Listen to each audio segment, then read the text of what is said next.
ഇടുക്കി ഏലപ്പാറയിൽ വിദ്യാർത്ഥികളുടെ ജീവന് ഭീഷണിയായി സ്കൂൾ ഗ്രൗണ്ടിന് നടുവിലൂടെ 11 kV ഹൈ വോൾട്ടേജ് വൈദ്യുതി ലൈൻ.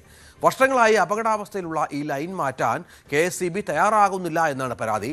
ലൈറ്റ് മാറ്റണമെങ്കിൽ 40,000 രൂപ വേണമെന്നാണ് KSEBയുടെ നിലപാട്. ഭീമമായ തുക കണ്ടെത്താൻ ആകാതെ സ്കൂൾ അധികൃതർ ബുദ്ധിമുട്ടുകയാണ്. സർക്കാർ higher secondary, high school, UP school, ITI, anganwadi എന്നിവിടങ്ങളിലെ വിദ്യാർത്ഥികളാണ് അപകട ഭീഷണിക്ക് നടുവിൽ കഴിയുന്നത്. ഈ 5 സ്ഥാപനങ്ങളിലുമായി 600-ലധികം കുട്ടികൾ പഠിക്കുന്നുണ്ട്. ഇവരുടെ ഏക ആശ്രയമായ കളിക്കളത്തിന് നടുവിലൂടെയാണ് 11 kV ഹൈ വോൾട്ടേജ് ലൈൻ കടന്നുപോകുന്നത്. സ്കൂൾ മേളകൾക്ക് പുറമെ ഏലപ്പാറ പഞ്ചായത്തിലെ വിവിധ കലാകായിക മേളകളും കാർണിവലുകളുമൊക്കെ ഇതേ ഗ്രൗണ്ടിലാണ് നടക്കുന്നത്. കാലപ്പഴക്കം കൊണ്ട് തകർന്നു വീഴാറായ ഇരുമ്പ് പോസ്റ്റുകളിലാണ് ലൈൻ വലിച്ചിരിക്കുന്നത്. കുട്ടികൾ കളിക്കുമ്പോൾ എപ്പോൾ വേണമെങ്കിലും ദുരന്തം ഉണ്ടായേക്കാവുന്ന അവസ്ഥ.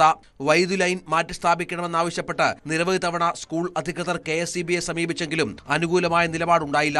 ലൈൻ മാറ്റി സ്ഥാപിക്കാൻ 40,000-ലധികം രൂപ സ്കൂൾ അധികൃതർ നൽകണമെന്നാണ് KSEBയുടെ നിലപാട്. തോട്ടം തൊഴിലാളികളുടെ മക്കൾ പഠിക്കുന്ന സ്കൂളിന് ഈ തുക കണ്ടെത്താൻ കഴിയാത്ത അവസ്ഥയാണ്.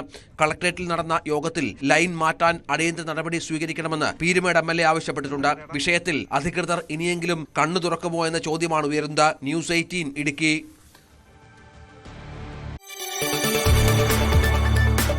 കൂടുതൽ വാർത്തകൾക്ക് News 18 Keralam YouTube channel subscribe ചെയ്യുക.